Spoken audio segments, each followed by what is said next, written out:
మీ business ని develop చేసుకోవాలని అనుకుంటున్నారా? అయితే వెంటనే మీ పబ్లిక్ కోట్ న్యూస్ ద్వారా వీడియో యాడ్స్ ద్వారా మీ యాడ్స్ ని పబ్లిష్ చేసుకుని మీ పరపతిని పెంచుకోండి. సంప్రదించవలసిన ఫోన్ నంబర్ 7729969299.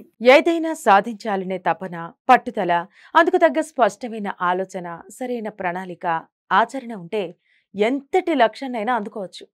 అందుకు వయసు కూడా ఏమాత్రం అడ్డంకి కాదు. అలాంటి వారు ఉరకలేసే ఉత్సాహంతో అద్భుతాలు చేస్తూ ఔరా అనిపిస్తుంటారు. మలేషియాకు చెందిన తో హాంగ్ కింగ్ అనే వృద్ధుడు ఇదే కోవకు చెందుతారు. ఆయన 70 ఏళ్ల వయసులో వైద్య విద్యను పూర్తి చేసి తన జీవిత కలను నెరవేర్చుకున్నారు.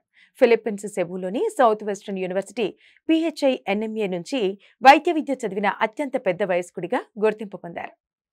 తో హాంగ్ కింగ్ ఈ ఏడాది జూలైలో వైద్య విద్య కోర్సు పూర్తి చేశాడు. అయితే మొదటిసారి కాలేజీకి వెళ్ళినప్పుడు అతడికి వింత అనుభవం ఎదురైందట. వయసు ఎక్కువగా ఉండటం వల్ల మిగతా విద్యార్థులు అతన్ని ప్రొఫెసర్గా భావించారు. తర్వాత ఆయన కూడా స్టూడెంట్ అని తెలిసి అందరూ షాక్ అయ్యారు.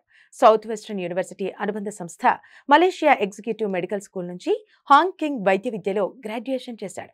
ఇప్పుడు ప్రపంచంలోని అత్యంత పెద్ద వయసు మెడికల్ గ్రాడ్యుయేట్లలో ఒకరిగా ఆయన గుర్తింపు పొందాడు. హాంగ్ కింగ్ తన జీవితంలో ఎక్కువ కాలం టెక్నాలజీ సేల్స్ విభాగంలో పనిచేశారు.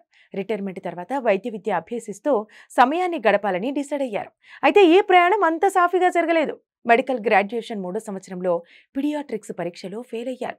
ఫలితంగా మరో ఏడాది పాటు చదవాల్సి వచ్చింది. వైద్య విద్య చివరి ఏడాదిలో ప్రభుత్వ ఆసుపత్రుల్లో ఇంటర్న్షిప్ ఉంటుంది.